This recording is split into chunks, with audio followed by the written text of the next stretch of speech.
چترال کے علاقے مروئی بالا میں بجلی کے حصول کے لیے آل پارٹیز کانفرنس منعقد ہوئی۔ اس موقع پر سابقہ MNA شہزادہ افتخار الدین مہمان خصوصی تھے، جبکہ اس کی صدارت سابق MP مولوی عبد الرحمان نے کی۔ آل پارٹیز کانفرنس میں عمائدین نے کہا کہ یہ علاقہ 25,000 آبادی پر مشتمل ہے، مگر یہ لوگ پچھلے 11 مہینوں سے بجلی سے محروم ہے۔ اس علاقے کو پہلے صوبائی حکومت پیڈو کے ریشن بجلی گھر سے بجلی فراہم ہوتی تھی، مگر 2015 میں ریشن بجلی گھر سیلاب میں تباہ ہوا اور 2021 میں دوبارہ بحال ہوا۔ اس دوران اس علاقے کو پیسکو یعنی وابڈے سے بجلی فراہم کی جاتی تھی، تاہم پچھلے سال صوبائی اور وفاقی محکمہ بجلی یعنی پیڈو اور پیسکو کے درمیان لائن لاس اور ٹیرر پر جھگڑا پیدا ہوا، جس کے نتیجے میں یہ لوگ 11 مہینوں سے بجلی سے محروم ہے۔ عمائدین نے متنبی کیا کہ اگر یہ مسئلہ جلد سے جلد حل نہیں ہوا تو یہاں 24 گھنٹوں میں آنے والی صرف 3 گھنٹے بجلی کی بھی لوگ بائیکاٹ کر کے اسے منقطع کریں گے۔ آل پارٹیز کانفرنس سے جماعت اسلامی، جمعیت علماء اسلام، پاکستان تحریک انصاف، مسلم لیگ نون، عوامی نیشنل پارٹی،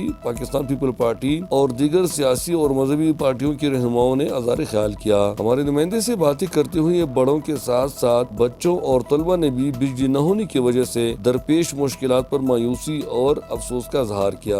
23 جنوری 2022 سے تاہنوز گزشتہ 10 مہینوں سے ہمارے ہاں بجلی نہیں ہے، لوڈ شیڈنگ کے 19 گھنٹوں کا۔ بالکل غیر سیاسی طور پر صرف ایک ایجنڈے پر اکٹھے ہوئے تھے۔ بعد میں یہ کانفرنس دعائیہ کلمات کے ساتھ اختتام پذیر ہوئی۔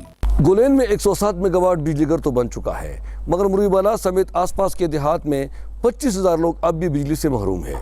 یہ لوگ صوبائی اور وفاقی حکومت سے مطالبہ کرتا ہے کہ ان کو فوری طور پر بجلی فراہم کی جائے تاکہ ان کی مشکلات میں آسانی ہو۔